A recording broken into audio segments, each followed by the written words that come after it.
So we already see how TypeScript can help us during development.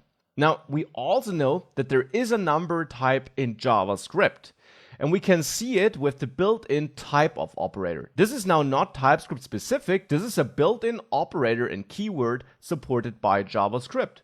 We can use it to get the type of a certain value. So here we could console log type of number1, and what we'll see if we do that is that as soon as we compile this so that we run the updated code, here we print number to the console.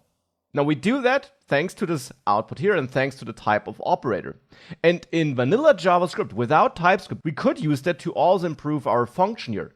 We could check if type of number is equal to number, type of n1 I mean, if that is equal to number, and we could also check if type of n2 is equal to number and only perform our operation here if it is, and otherwise throw an error. Or do the opposite and check if it's not equal, or if n2 is not equal, and if either of the two is not a number, then we could throw a new error where we say incorrect input.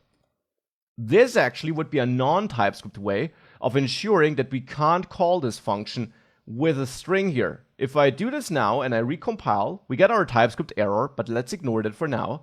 If we rerun this, we get the incorrect input which we're throwing ourselves.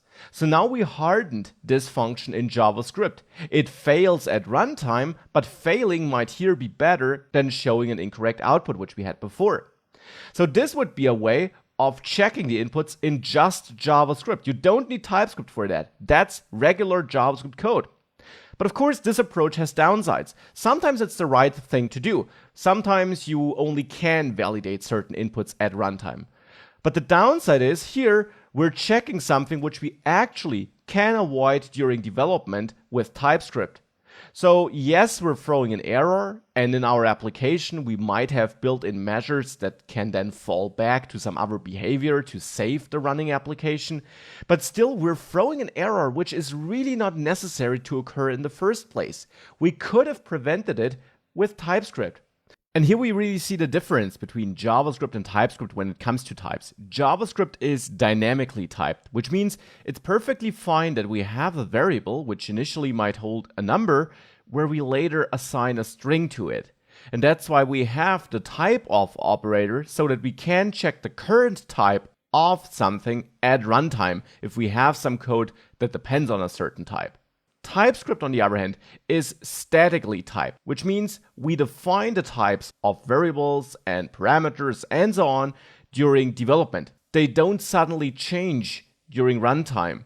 Now, of course, since TypeScript is compiled to JavaScript, they theoretically could, but if we use TypeScript and we write code where we suddenly assign a new type of data into a variable, where we previously set that this should be a number, for example, and now we're assigning a string, then we get an error during development so that we are forced to be clear regarding the types something can or cannot hold. That's the difference here. So we don't really want to use implementations or solutions like that if we can avoid it with TypeScript. Still, it's important to know that JavaScript, of course, knows about the concept of types. It knows about some types like number, string, and boolean. But using that always means that we can only fail at runtime instead of during development, which is a better place for us as a developer. It allows us to fix bugs earlier. And in addition, JavaScript only knows about a couple of types. As you will learn throughout this course, TypeScript knows about way more types than JavaScript. So this runtime checking is really not as flexible or not as powerful as what we can do with TypeScript. And for all these reasons, this approach is actually not the approach we want to use here. Sometimes it can be useful to get the type at runtime, but sometimes, like in this example, it's way better to get it during development.